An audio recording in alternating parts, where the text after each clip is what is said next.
Don't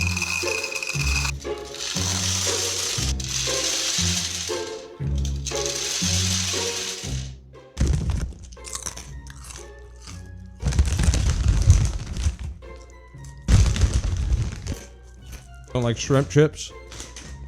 Fine, we don't need them. Welcome back to Kimchi Studios, where we make fine art here on this channel in the form of 3D printable gadgets, sculptures, and other junk that you absolutely need. Thanks for tuning in, and today we're going to be covering my latest and greatest sculpt, turned 3D printable.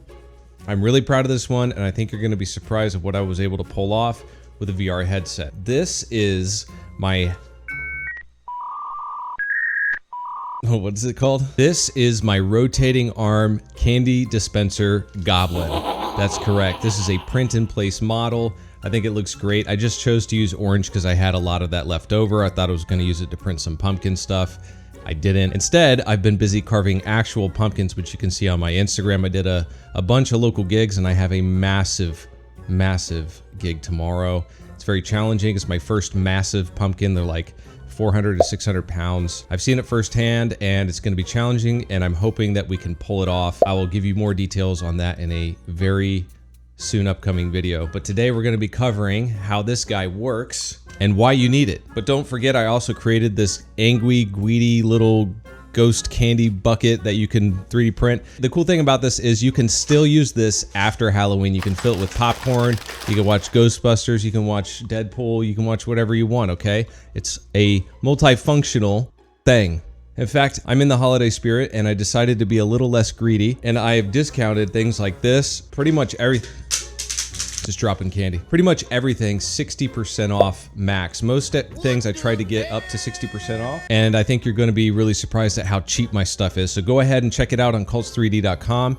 That's where all my stuff is listed, and I'm having a massive sale even on this guy. This guy is 50% off right now, and the sale is running until November 4th. You don't need any promo codes. Just go on cults3d, check out my stuff, and that's all I ask. You're not going to regret it. This candy dispenser is a print-in-place model, and it has a cylinder that fills up with the candy. Obviously, this one I printed small because it was a test run, and I learned a lot of things. First thing that I learned was it is possible to create a mechanical object using VR, specifically ShapeLab. Although you can use Adobe Medium, there's a lot of good programs that are coming out, so get to it. Get started today, don't wait. It takes a while to get used to the tools, but once you get going, I guarantee you're gonna enjoy it. And a lot of these programs like ShapeLab, they have this desktop mode that you can seamlessly switch to. I found myself doing a lot of fine tuning and filling and remeshing just with my desktop because it's a lot faster than strapping on the headset and going in and taking a look at all the fine details. I do like to do that. I feel like I'm a little fly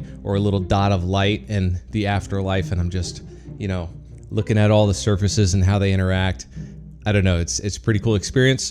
Definitely try it out. Now, the reason I invented this little guy is, after Halloween, you need something to protect your candy, your little brother, your little sister, your little dog.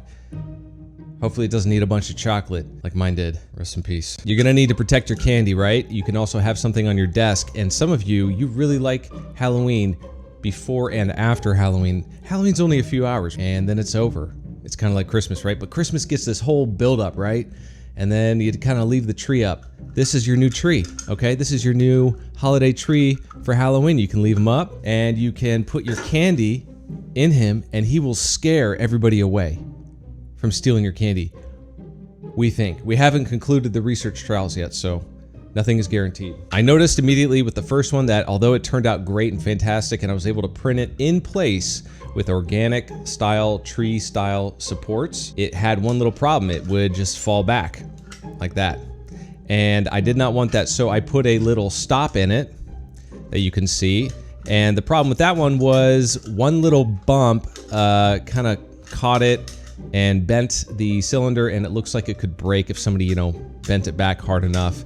I didn't like that as much, so I ended up creating an entire shelf. I made a lip along the whole back side of the cylinder, which you can see in the larger version. There's a surprise feature to this model. See, I guess I gotta eat it. Reese's Pieces. Nothing like candy in the morning before you've eaten breakfast. Oh yeah. So the secret feature is on the back side, and there it goes. And when I mean backside, I mean backside. You can tickle its buns and it might give you a little extra candy like you saw there.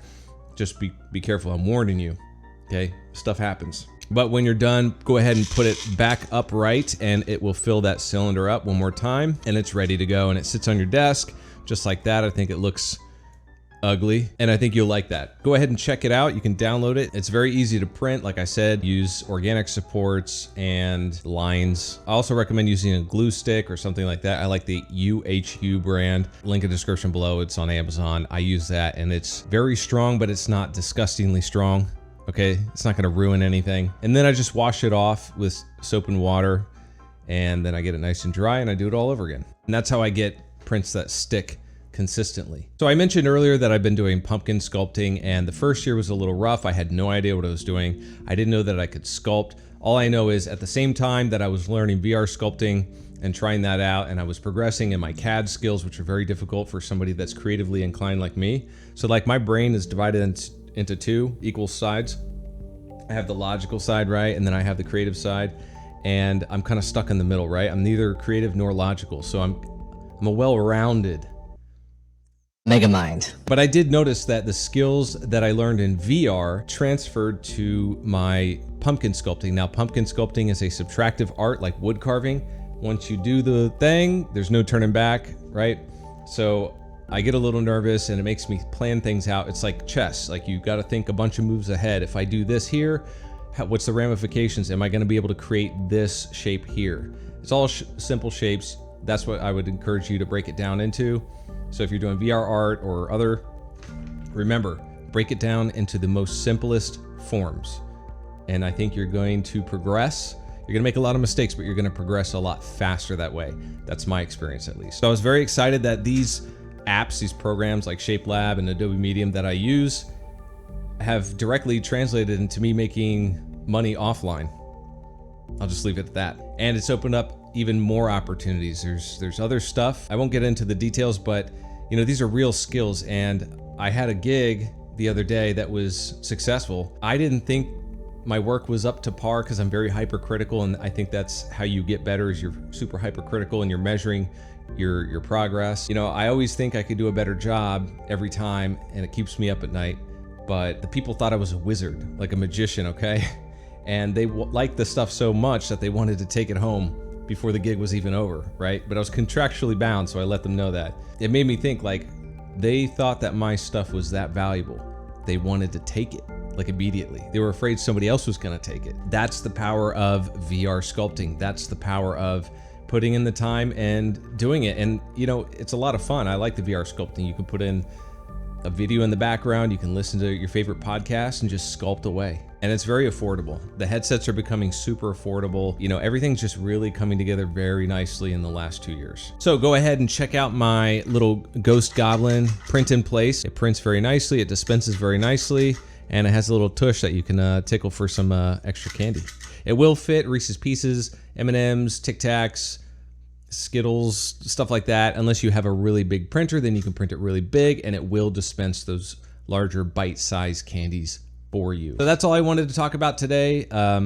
Stay tuned for the next video. I'm gonna be talking a lot about what I learned and maybe I'll do a video of sculpting a pumpkin face.